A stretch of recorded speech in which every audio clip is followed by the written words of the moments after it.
this is John Durga-Deweese. There's been a lot of talk recently about escalation clauses.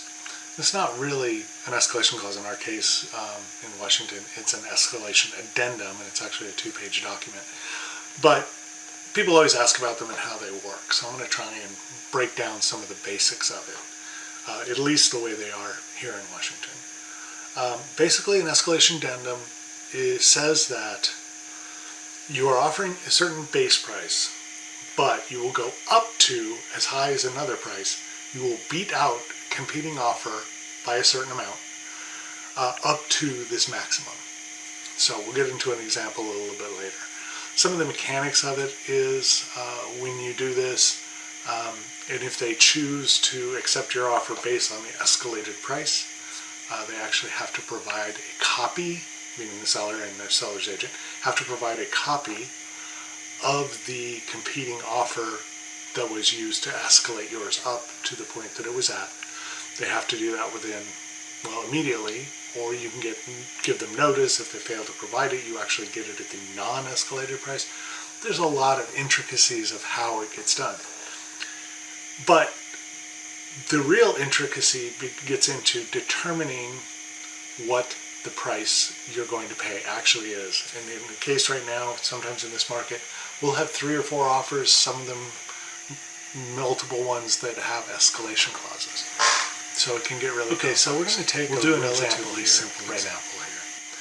We have a house that's been offered for $250,000. The first offer has come in, and they actually offered $255,000, so they're a little above the asking price. No escalation clause. Because of that, obviously, there's no escalation increment. The escalation increment, of course, is the amount that they'll go over a competing offer in order to get the property. So their final price, their final offer, is $255,000. Now we get another one that does have an escalation addendum. Here we go. They offered the base price, the listing price, $250,000, but they included an escalation addendum and said they will beat any other offer up to $260,000, and they'll beat it by $1,000, which means that their final price now is $256,000, because they would go from the final price of the other one, beat it by $1,000, and get $256,000.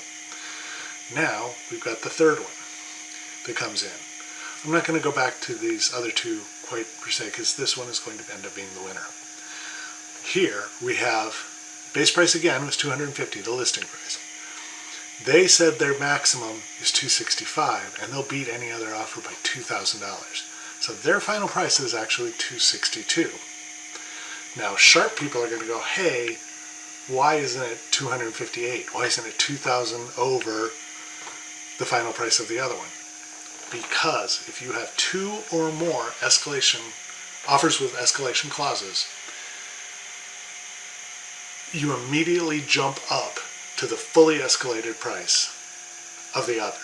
So for example, because the one had a maximum escalation of $260,000, you immediately jump up to that and then beat it by $2,000 as long as it's below the maximum escalation of the other one.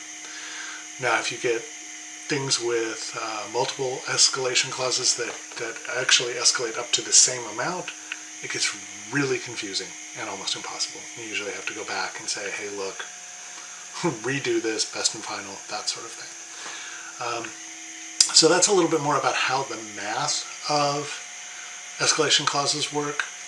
What most people don't realize, and even most brokers don't realize, is that you go to the fully escalated price if you have multiple competing escalation clauses. But not all the way to the fully escalated price of the highest one, but the fully escalated price of the second highest one, and then you escalate on that. Kind of confusing, but it's not as horrible as it seems.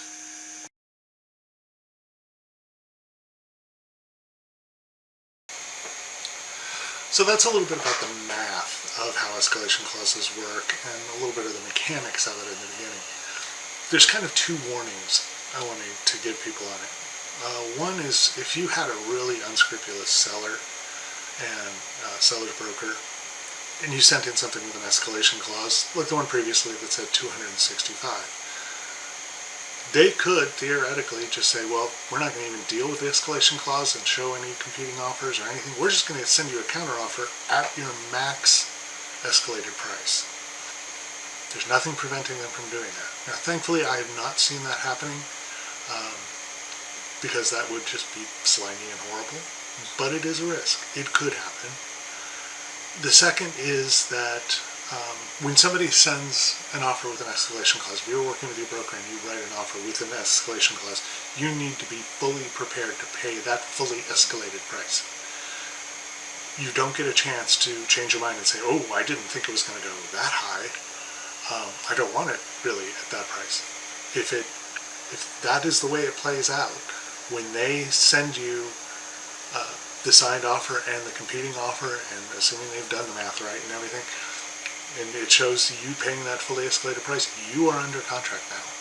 There isn't a provision for, oops, I changed my mind. So if you're writing an offer with an escalation clause, make sure you're really prepared and you really want it at the fully escalated price, because it could go there. Just a couple of warnings in there. Hope this all makes sense, and we'll help everybody just know a little bit more about escalation clauses, what they mean, and how they work. Till next time.